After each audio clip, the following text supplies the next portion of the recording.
Our topic today is to hear about, since it is a Veterans Day meeting, is for veterans to tell our stories. And this is why I'm disappointed that Ethan is not here. Ethan was here last year and he talked about his service. And it was so awesome as he talked about how he got into the Army and started singing in the Army chorus and what it was like for the training. And several people said to me afterwards, that was so interesting. We should hear some of your stories as well. We have several Navy military veterans in our church, and certainly all my leadership team are veterans. And so several people said, how come you guys don't tell your stories? And so today, we are going to do that. Starting out with our newest member of our leadership team, Alan Preble, is going to start off with telling his story. Several people have also said, leave time for Q&A at the end, which we always do.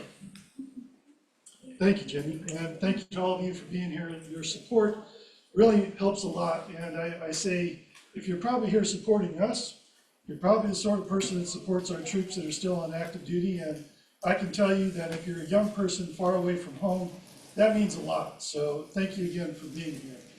As for me, well, I spent 20 years in the United States Marine Corps, retiring as a master sergeant. But this is what we had to work with. This was the raw material. And eventually, 3 months later, the Marine Corps turned me into that. Yeah, credit to the United States Marine Corps. This is far too small for you to see the faces, but these are the young men who were part of my recruit training boot camp. And I bring them into this because for the first time in my life, these men helped me understand what it was like to be part of something bigger and greater. There were city kids, farm boys, all races, colors, and creeds are up there on this picture.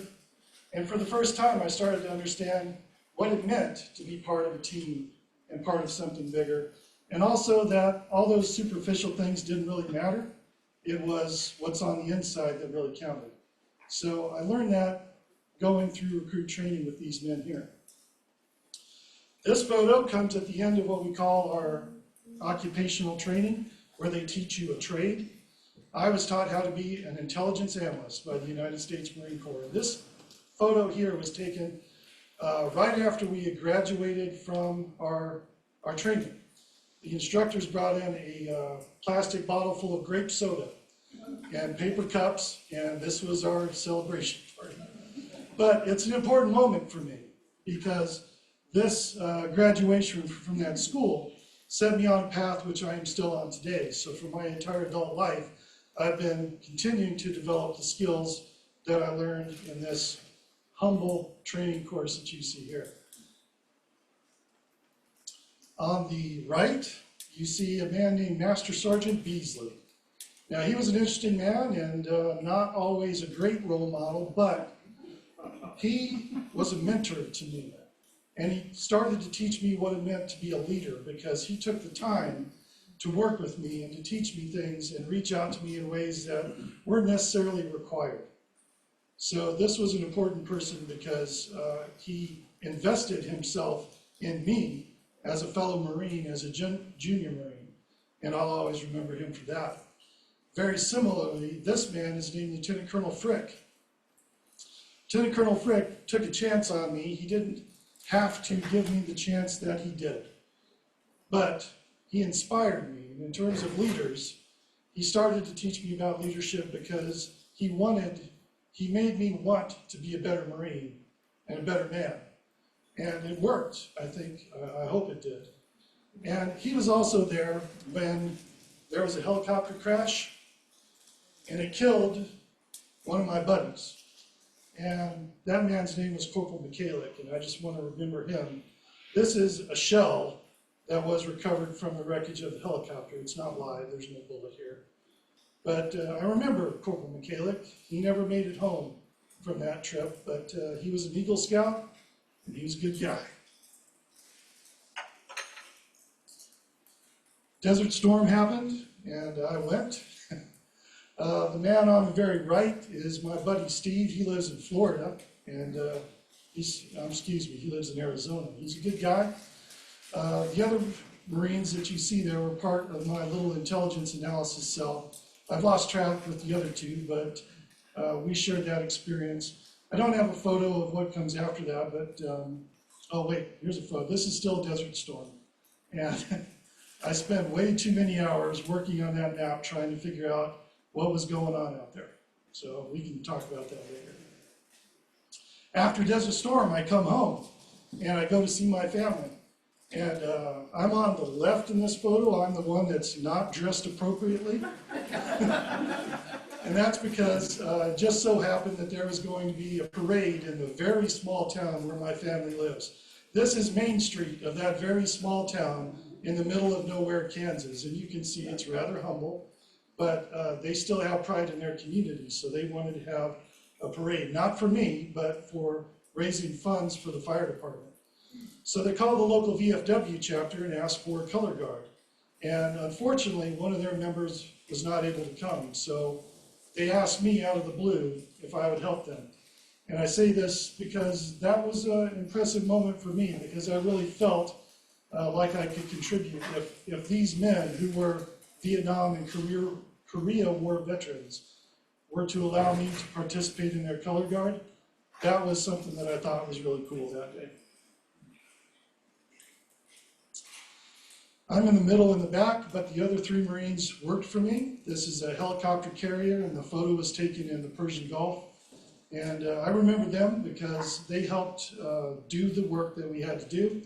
And our job was essentially to help the men who flew those helicopters and rode in them, keep them safe by warning them about the threats from the adversary and generally just giving them the best intelligence support that we could. So, good guys.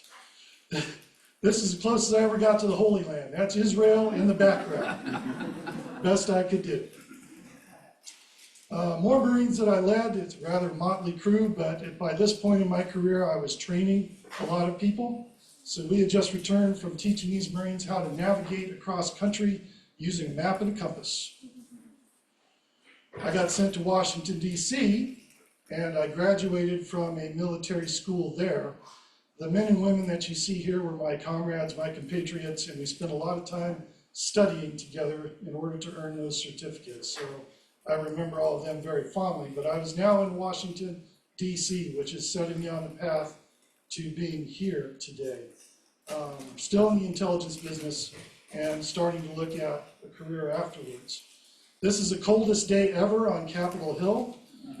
There was a wind blowing, and my goodness, it was cold, but I had an opportunity to be part of a force that was protecting a State of the Union address.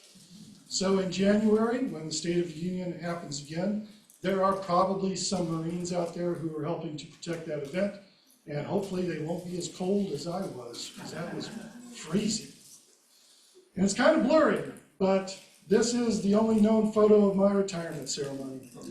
And it is a bit of a blur because it came up way too fast, and suddenly that whole adventure was ending, and I was about to start another one. So I believe that is, this is my last photo that I'll leave you with, because I'm probably out of time.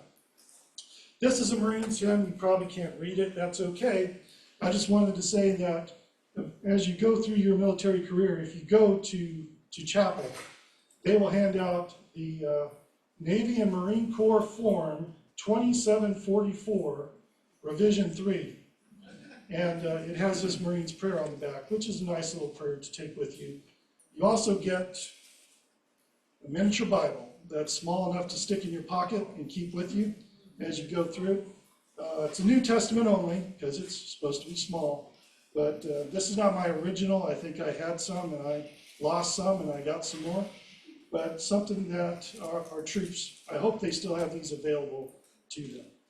So with that, again, I'll say thank you to all of you, and I will pass it over to Dave.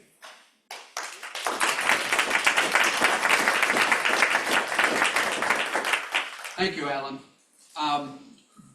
Earlier this year, a book came out by the name of titled Flukes by Brian Klaas. And in the introduction, there's a story that he tells about Henry Stimson in 1926 was visiting Japan with his wife, and they went to Kyoto and visited Japan. Fast forward 19 years later, it's 1945. It's the Manhattan Project, and the targeters in the Pentagon were trying to figure out which city would be the first to drop the atom bomb.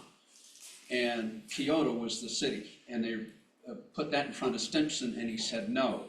He said, not Kyoto, it's too beautiful. And that's how Hiroshima became the city where the first atom bomb was dropped. So that fluke is the basis for my story. I served 28 years active and reserve in the Army in military intelligence.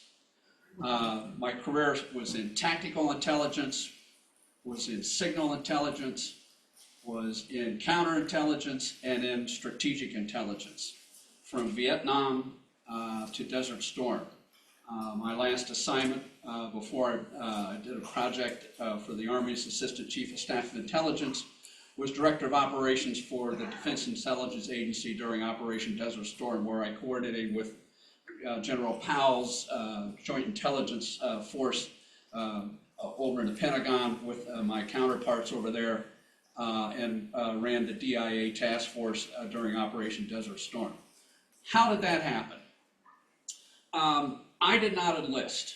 So a choice was made for me by my friends and neighbors. I got this letter one day that said, you have been selected by your friends and neighbors to serve in the United States. And you know, I asked a lot of friends and neighbors, and not a single one of them admitted to it. And that's only because the reason I got drafted was, as I tell people, I had 2 tours at Ohio State. One was the party tour and got kicked out of school. My draft deferment, 2S draft deferment ran out, so I was drafted and went into the Army. The second tour was after my active duty, where I graduated and ended up where I am now. But so I got drafted, and as I go through the reception center, they're filling out your personnel form, you're getting shots, everything like this, and they ask you, what did you do before you were drafted? So I said, well, I worked in a bank. And I waited on, customers, opened checking accounts, made small business loans and the like. And this was a civilian, and he had this big thick book, which is a thesaurus of occupation. So whatever he put something down, never knew what it was. So I go off to the reception station, and knowing this was in July of 1968, at the height of the Vietnamese War, my old roommate was a tactical officer down at Fort Belvoir, where the engineer OCS was. And he said, look, when I called him and said, hey, I got drafted, what am I going to do? He said, well, you're going to go to Vietnam, so you might as well go as a commissioned officer. And I said, I don't have a college degree. He said, that's okay, the Army needs officers. So he said, when you get there, take the test, you qualify for OCS, and sign up for engineer. So I did. Took the test, walked in, there were three branches available: infantry, artillery, and engineer. Now, infantry, I'm not John Wayne. Okay, artillery didn't like loud noises. But engineer seemed to be, that's what he said, get engineer, he said, and you'll be okay. So I signed up for engineer OCS, went to engineer advanced individual training at Fort Leonard Wood, learned how to work with C2, detonation cord, build Bailey bridges, blow things up, and then went off to OCS. So during the first weeks of OCS, they would give orientations as to the different branches that you could potentially be commissioned in if you finished the 23 weeks. And one of them was military intelligence. So the only thing I remember from that was MI officers led long-range reconnaissance patrols in the jungles of Vietnam, and I thought to myself, I'll just stick with engineer, blow things up, and build bridges, because I'm not John Wayne. So about halfway through OCS, in formation morning, the tactical officers came out and said, this class is going to be commissioned predominantly military intelligence, and we need volunteers. And if we don't get volunteers, we're going to go through your records, and if there's anything in your records that lends itself to military intelligence, you're going to be commissioned military intelligence as long as you can get your clearance. So I thought to myself, well, I worked in a bank. That can't be that. I don't have a history degree. I'm only halfway or so through college. Never thought anything about it. We marched off to class, went to class, came back, formation, the TAC officers come out, they said, we didn't get enough volunteers, so when I call your name, fall out and head over to the regimental S2, which is the intelligence officer, and he's going to give you a briefing on intelligence. Well, the Army, like all the services, does things alphabetically, and it didn't take long to get the D. So we fall out, so then we walk over and go to the regimental S2, and it's a young first lieutenant who had just come back from Vietnam. And so he started giving this briefing. He said, you have two choices on your commission. You can do what they call a 2-year commitment, which will probably limit you to being tactical intelligence, or you can go voluntary indefinite, which means it's open-ended. You can stay as long as you want, and that gives you a better choice. You could do counterintelligence. Well, at that point in time, my thinking was, I'm just going to do my 2 years and get back and finish my college degree and go on with my life. So, and he said, now, if you're tactical intelligence, he said, you'll probably be an assistant S2 at a battalion level. So I'm thinking, well, that doesn't sound too bad, because battalions have got lieutenant colonels and majors and a lot of concertina and a command post, and I'm not hearing long-range reconnaissance patrols and the like. And so he went on, he said, so they do that.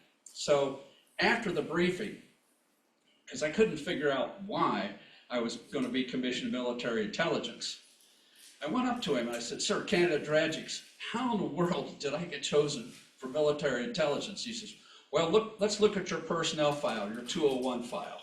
So we open it up, and there, going back to the second or third day I was in the Army, when I told that civilian what I had done in banking, he had put down my occupation as credit analyst, and when they went through the records, they saw the word analyst, they said, make him a military intelligence. And that's how I ended up doing military intelligence for 28 years. So if you don't believe in flukes, I'm a living example of somebody who believes in flukes. So with that, I'll turn it over to Glenn.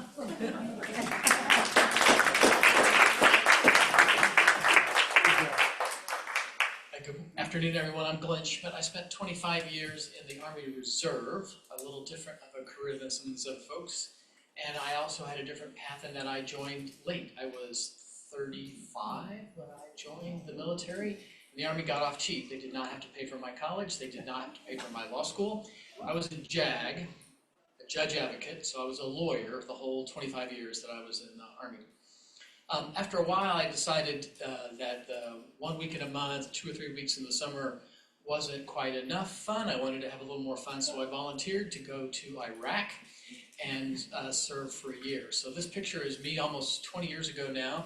I was already a major on my way to Iraq. This is December 31st, 2004. I spent New Year's Eve on the plane. You may see that I'm sitting in the good seats. The way that worked is that, based on rank, enlisted sat in the back, and officers, especially senior officers, sat in the business class.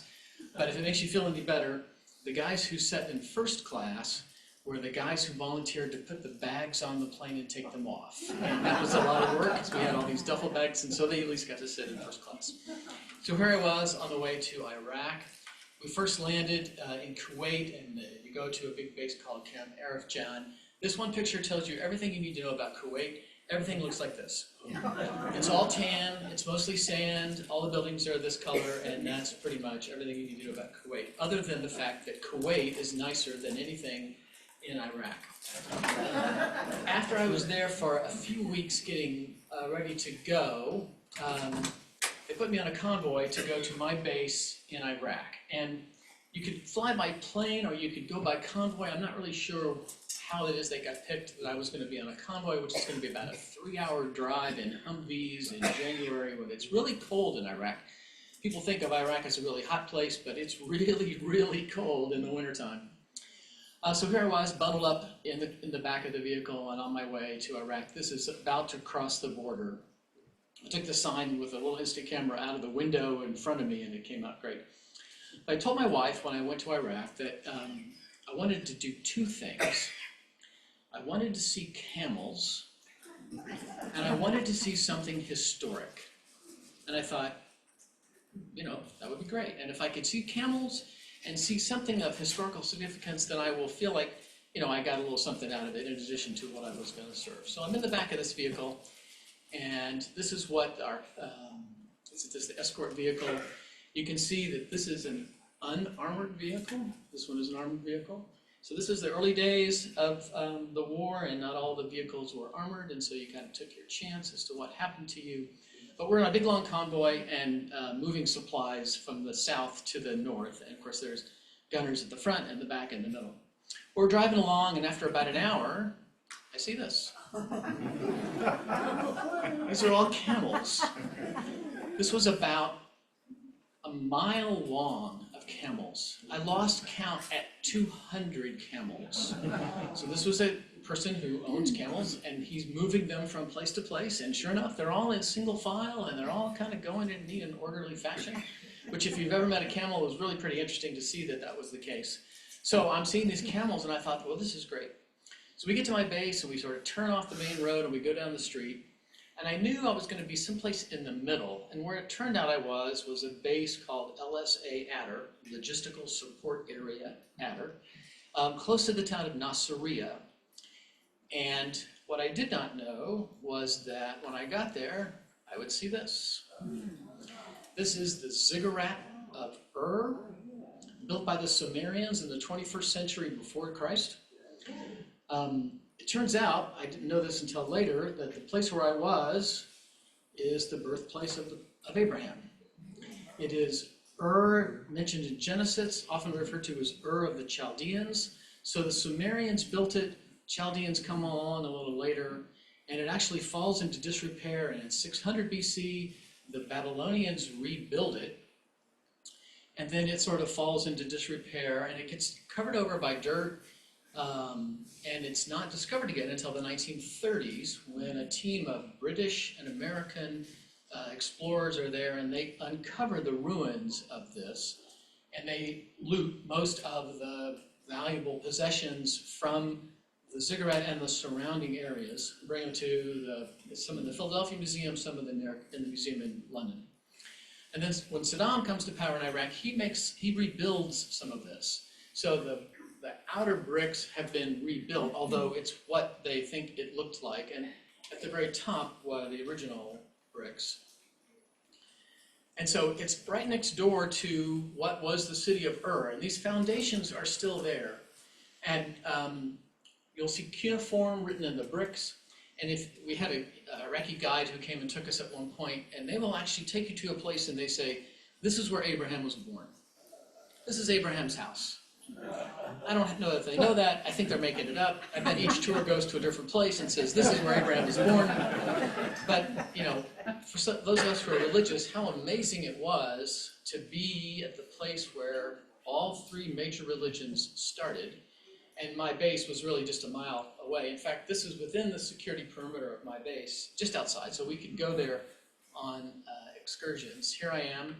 And you see I do not have body armor on, so it was that secure at that time, because it was in our outer security perimeter, that we could go there for that. This is where I lived. I was lucky, because I got to live in a trailer. So I had one room in this trailer. There's no water or anything in there. You had to go outside, use the bathroom, or go take a shower. But I was lucky because a lot of guys had to live in tents or wood huts when I was there.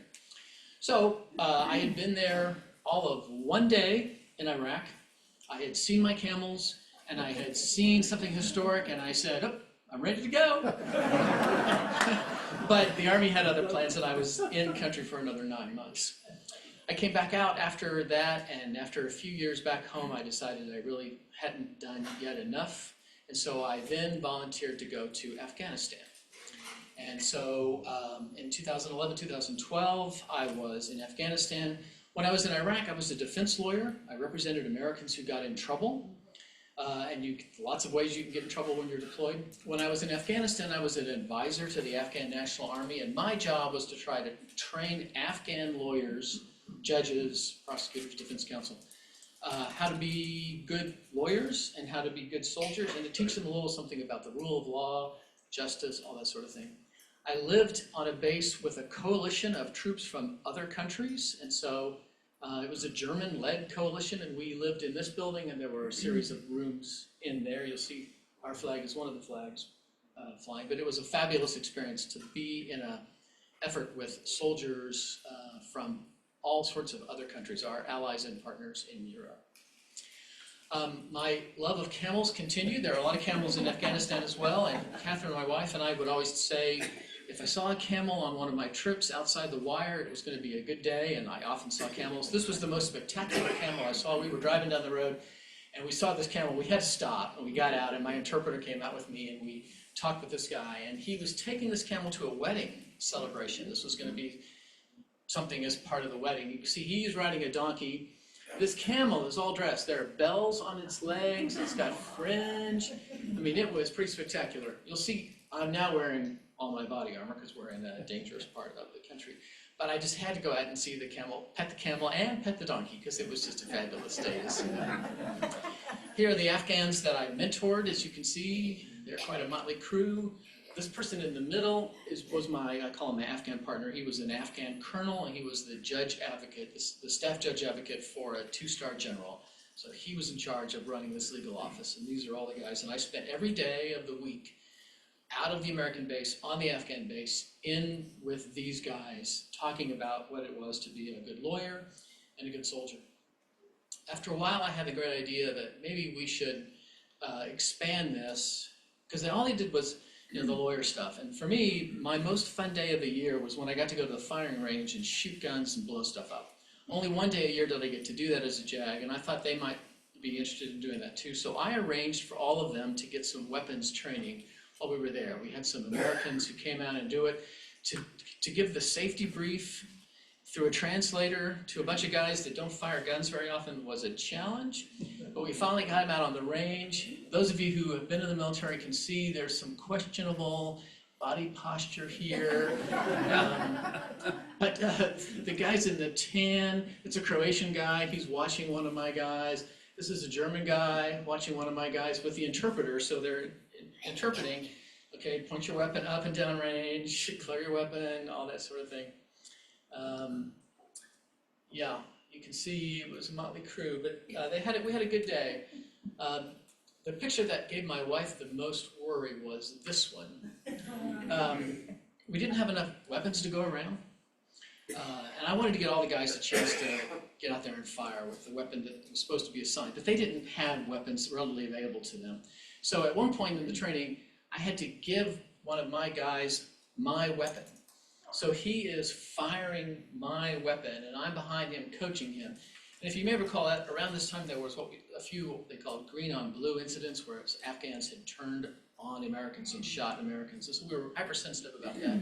So I trusted these guys enough that I was able to give my weapon, and so I'm standing there with no firearm because this guy is shooting my firearm at range. But it all worked out fine. That's me behind him trying to coach him a little bit. So. I spent a lot of time in the reserve doing lawyer stuff, but my favorite times was when I was in Iraq and Afghanistan doing things beyond just being a lawyer. I'll turn it over to Jenny. Great.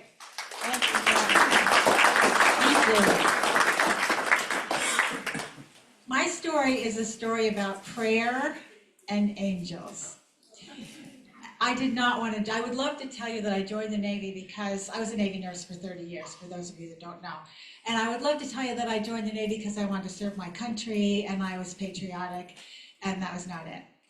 I joined the Navy because they paid for my college education. And that was done under duress. When I wanted to be a nurse my whole life. I started out as a little girl when my mom would put my dad's white business shirts on me backwards, and I had a little doily on my head, and I took care of anyone who would pay attention to me, which was usually the pets in my house. But I always wanted to be a nurse, always, always, always. And when I was 12, my dad, who was just the greatest dad, said, you know, I grew up in the 50s and 60s, and the choices for women were teachers or nurses. And my dad said, you know, Ginny, you can do anything you want. You don't have to be a nurse. You can do anything you want. And I said, oh, but Dad, I want to be a nurse. And so there we went from there. And so he knew that this Navy had a great scholarship program. So when I was in high school, he encouraged me to look into the Navy scholarship program. And I did. I talked to my guidance counselor, and he said, for your 4-year all paid education, you have to pay back 3 years. And I thought that was awful. And so I went home to my dad and I said, Dad, 4 years in college, 3-year payback. I don't really want to do this, and I won't be able to start my life until I'm 24 years old. And my wise and wonderful dad said, okay, well, maybe it's not for you. So I went off to the University of Vermont, and I didn't think about it again until my sophomore year, when the recruiter came on base. This was 1971. Vietnam was in full force. And the recruiter, they wanted nurses, and they said, let us pay your way through college and you'll never have another financial worry. They paid for room and board and books and tuition. And I still didn't want to do it. But my sister was at the University of Arizona. My brother was at Lehigh. I was at the University of Vermont. We are from New Jersey. So I knew that my dad was struggling financially, although he never, ever pushed me in any way. But I thought, I'm just going to go through the motions. Just to show my dad that I'm empathetic. So I got the application, which I filled out half-heartedly. I had to write an essay on leadership. I was 19. I did not want to, what do I know about leadership? So I scribbled something off during my European Civ class, because I hated European Civ, and I didn't like the idea of the essay. And I sent it off, and I didn't think anything more about it. I had to go for an interview. The interview, I was in Burlington, Vermont. Interview was in Albany, New York. I had to ride on a Greyhound bus. I had never been on anything other than a school bus in my life. I got on the Greyhound bus, I went, and I stayed in a hotel that was also housing a bunch of recruits that were going to Great Lakes the next day for boot camp. And so I'm going to date myself now.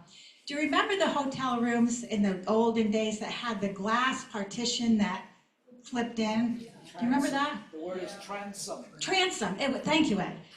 And so these guys that were going to boot camp the next day and starting their military career, they went out and got drunk in the night, and I had seen them earlier in the day, and they sent paper airplanes through the transom. Come on out, baby. Come on out, honey. Knocked on my door. It was awful.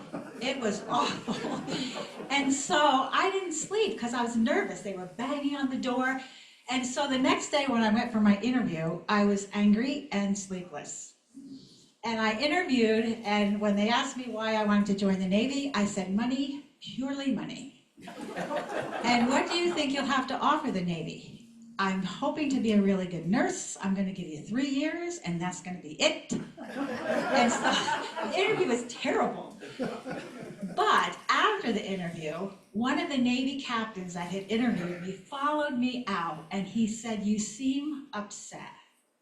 And I said, I am. I didn't get any sleep last night.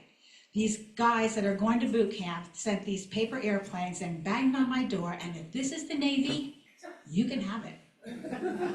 And I went back to UVM in my end of my sophomore year, and one May afternoon, my Friday afternoon nursing class is interrupted by a very excited professor that comes bouncing through the door and said, excuse me, class, we have a very exciting announcement to make.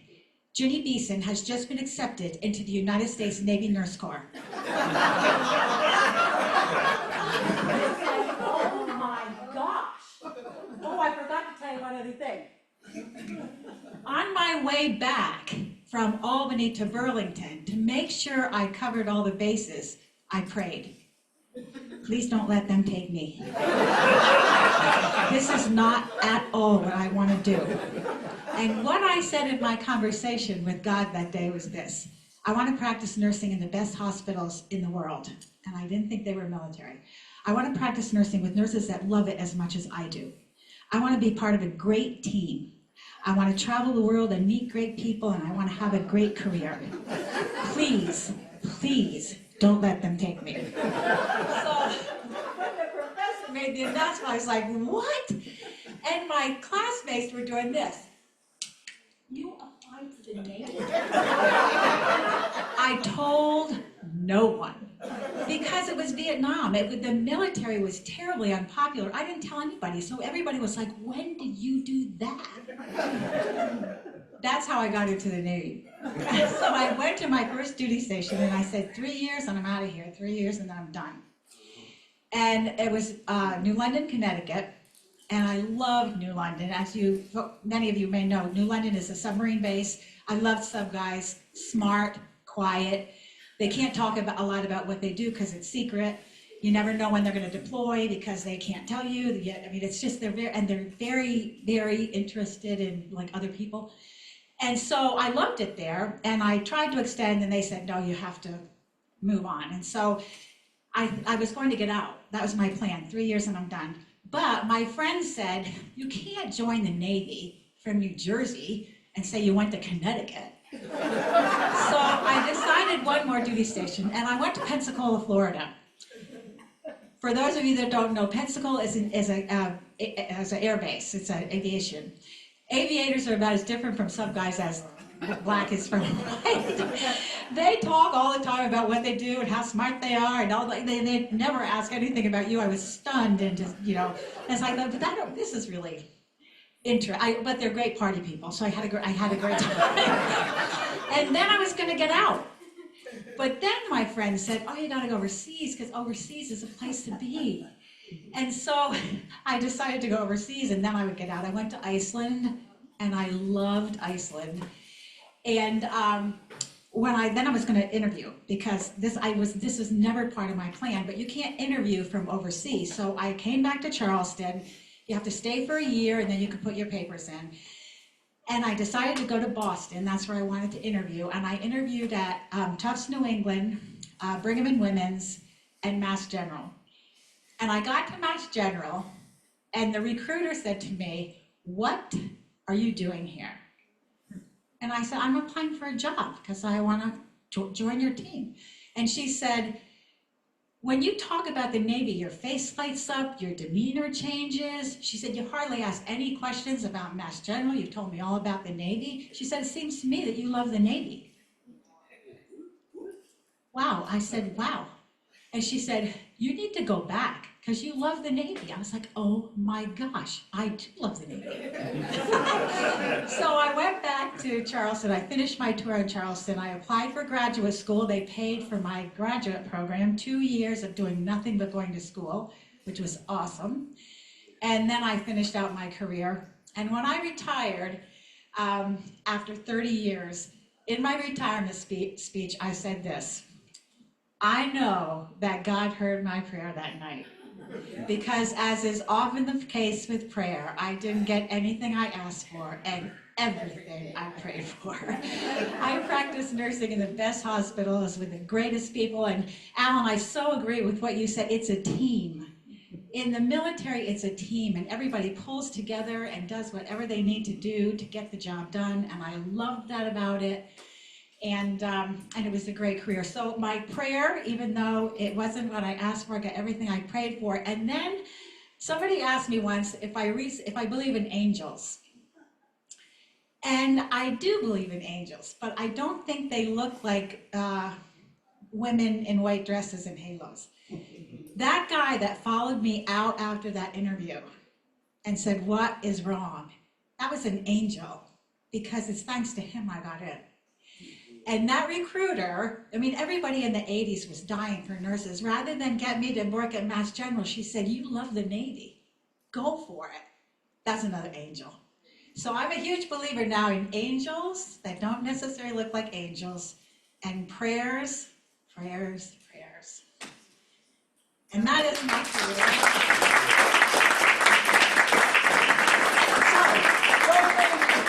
So, go Navy. So, questions for anybody? Ed? What were the balloons and the ribbons in that airplane? What were the balloons and ribbons in the airplane photo that I picked you? So when you're transported, it's a commercial flight, but it's chartered. So everybody on the airplane were military, and this was, I think, a United flight. They had decorated the plane for us throughout with ribbons and balloons, and these people all volunteered for that mission. This was New Year's Eve, so every single one of them, the pilots and the flight attendants, all gave up their New Year's because they wanted to transport the troops to the combat zone.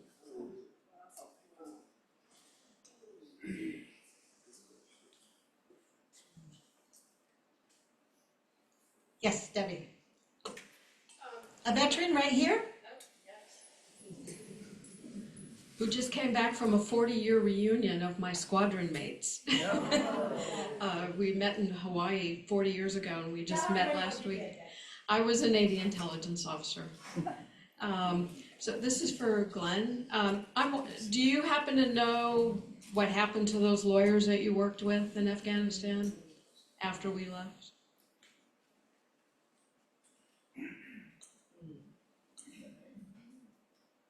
I don't know what happened to all of them.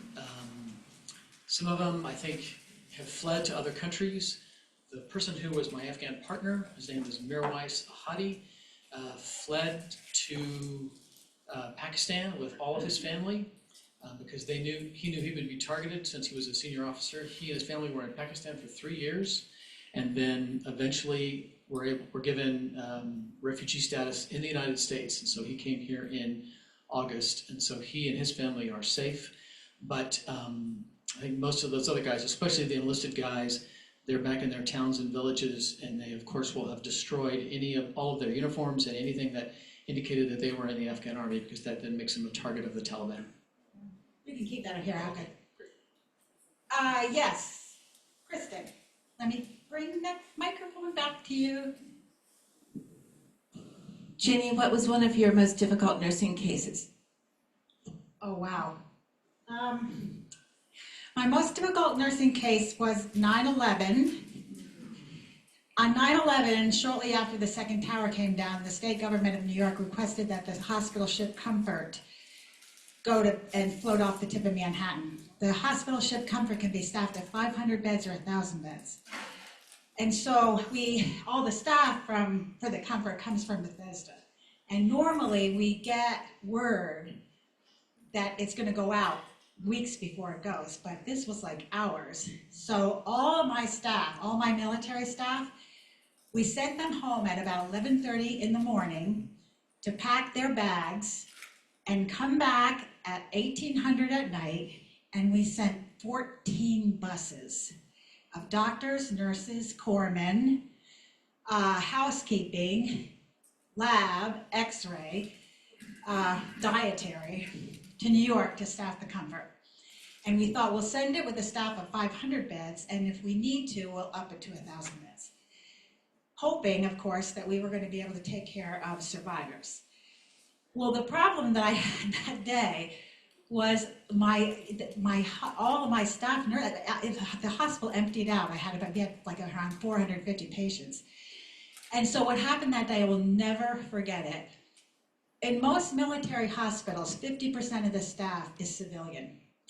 Every single civilian nurse that I had came to the hospital without a single call. So when my CO said, implement the recall, I said, I don't have to. Everyone is here. And then the other thing that happened was the Air Force Hospital, which is Malcolm Grow, they sent nurses and docs. Walter Reed, this was before they combined, Walter Reed sent 3 busloads of staff over to help us. Retired nurses from all over volunteered and said, I know I can't work because I'm not privileged, but I can be a runner, I can park cars, I can do anything you need me to do.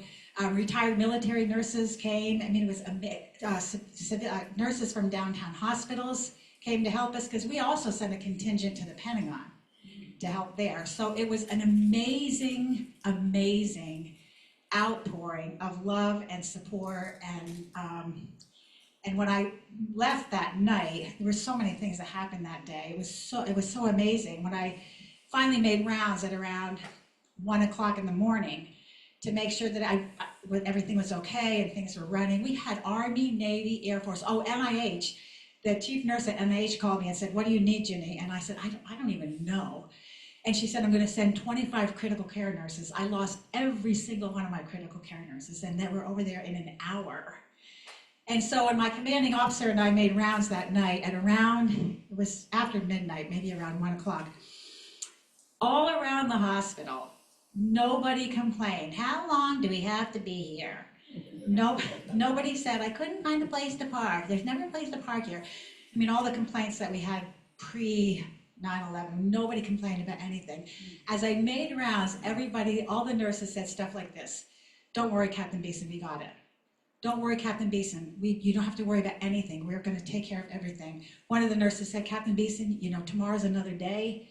Go home and get some rest. My favorite comment was a very young nurse who said this to me. Captain Beeson, with all due respect, when you say with all due respect in the military, it means whatever happens, they say next is not good. She says, Captain Beeson, with all due respect, you look awful. She said, you have to go home and get some rest because tomorrow's going to be another challenging day. And so I did. I drove home that night. There were so many weird things that happened. I drove home at around 2:30. I was the only car on the Beltway. Talk about eerie. It was so eerie. And I have to go by the Pentagon to get home. So the first way that I know was blocked and I couldn't get home. And so I know another way. I went the second way I knew, blocked. I know one more way to get to my house. And so I go the third way, it's blocked again. And I get out of my car, I was in my uniform, and I went to the police officer that was blocking, and I said, I'm trying to get home. I live in Crystal City, I'm tired, I want to go home. And he said, okay, here's what you need to do. You need to get on 395, you need to go south, you need to then exit on Route 1. I said, wait. I said, go slower. And he goes, listen to me. And I burst into tears. I just want to go home. And then he started crying. I'm so sorry. And this police officer and I at 3 o'clock in the morning are hugging each other crying. It's been a horrible day.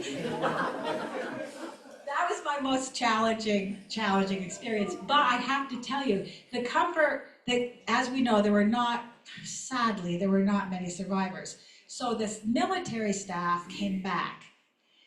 The housekeepers, the food service, they all stayed, and it became a floating hospital for firemen and rescue workers, and it stayed for months. But it was a great, talk about teamwork. These nurses and doctors that were working together, we didn't have the same computer systems. We didn't have the same, way to deal with the enlisted stuff. Everything was different, and everybody came together like they had done it forever and ever and ever and ever. Yes, Dave. This is a question for all four of you. What's one thing from your military experience that you could tell all of us here at MPC that would help us to be better followers of Christ in this community? Wow. Who wants to take it? Glenn has the mic. Thanks, David. That's a good question. And if you didn't hear it, it's what is the one thing experience from our military that can help us all better followers of Christ? From my perspective, it was believing that everything is going to be okay. That you trust in God.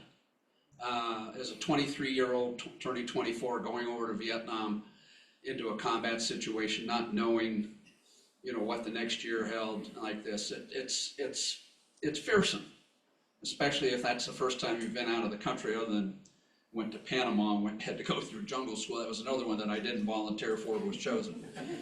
But it's just a belief that the good Lord is with you, and do the right thing, be respectful, especially because I ended up working for the Military Assistance Command Vietnam, and so all my counterparts were Vietnamese. I had an interpreter and the like, and that's a cultural thing. And for a 23 or 24-year-old kid going to Vietnam and knowing, as was mentioned earlier, that it was an unpopular war and that, there are just questions, it was like, you just have to believe that you're going to be, you're in the hands of the good Lord, and you're going to come through regardless of whatever happens.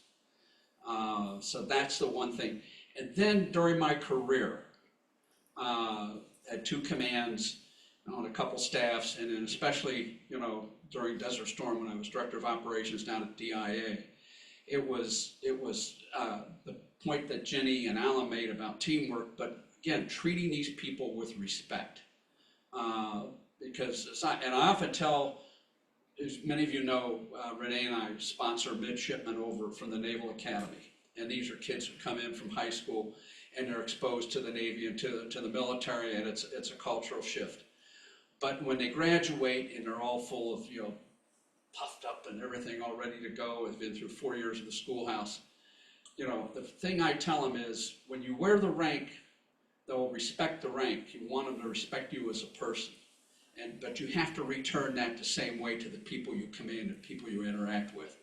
But that is some of the basic things that we learn in our own religion. So that stuck with me my whole career, and even on the civilian side. So that's the one thing is that I took, David, with regards to from a Christian standpoint, that paid off. Glenn and Alan? So maybe 3 quick things.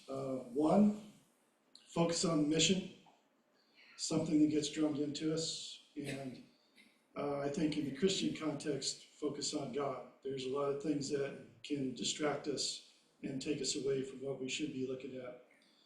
Number 2, when you decide to do something, commit yourself to it and use every bit of energy you've got to pursue that thing. And number 3, lead by example. Be a point of light, I guess, in the Christian context. Comport yourself in a way that maybe inspires others to be good people. I certainly agree with what has been spoken before. I could probably preach several sermons on that same question, but for me, there was a moment when I was in Afghanistan at my base, and off in the distance is this huge mountain. And so when we would take off in helicopters, we would go and then we'd go way up. It was just enormous. And there were times when the clouds would roll in. And there were times where I really felt alone in that while I was with these people who I cared deeply about, I'm in a country that's a long way from home, surrounded by people who do not believe in the same religion that I do. And of course, I missed my family.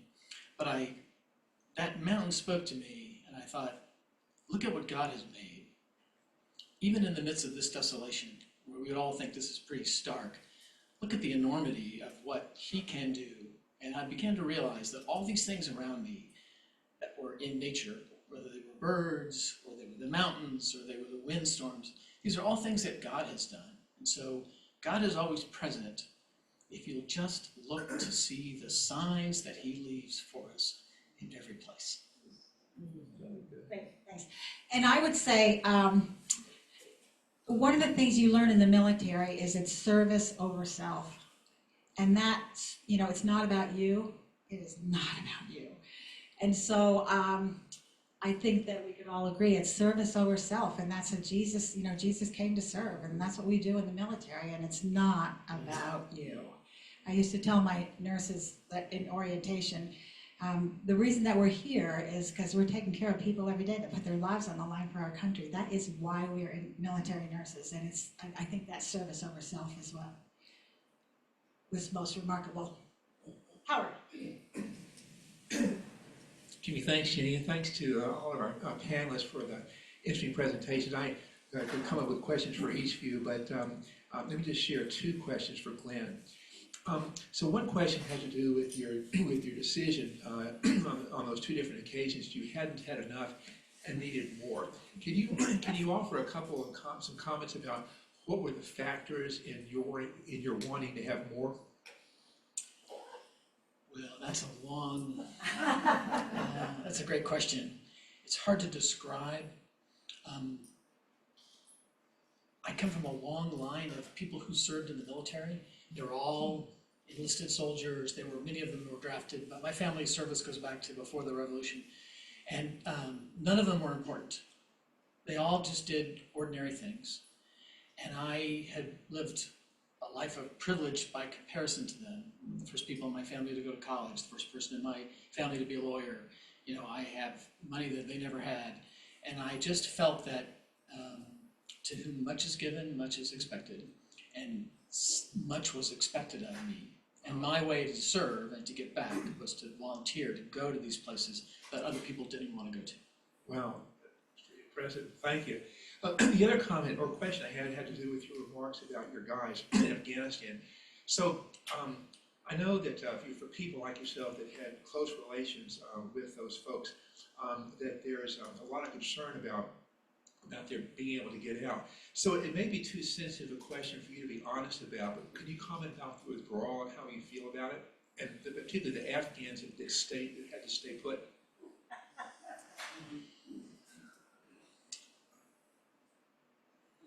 I will say that I was deeply disappointed in the Afghans, and I expected a different outcome up to a point. But I thought they would fight some and fight a little bit, and I was very disappointed that they just caved immediately. Compare them to the Ukrainians, for example. If you know a lot about Afghan history, you can see why that makes sense to them rather than making sense to us. And so I was very disappointed, though, that after all the time and money and effort we spent, that they didn't try to fight off the Taliban. I think, the takeaway from that is that we are wrong when we think everybody around the world is the same. They aren't. And they do not see the world as we do. And one of the mistakes that we continually made in Afghanistan and Iraq, but especially in Afghanistan, was thinking that if we would just talked enough with them, that they would see things from the Western American point of view.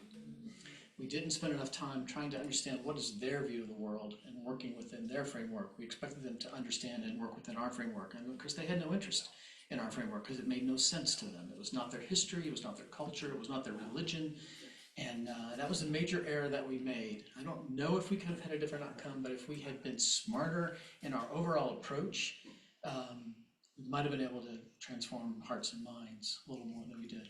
But it's a difficult subject to me, and but it is what it is. So. Great, thank you. We are at time, and I'm always very mindful of our time. But before we go, we didn't do this in the service today. Would all military veterans please stand and be recognized?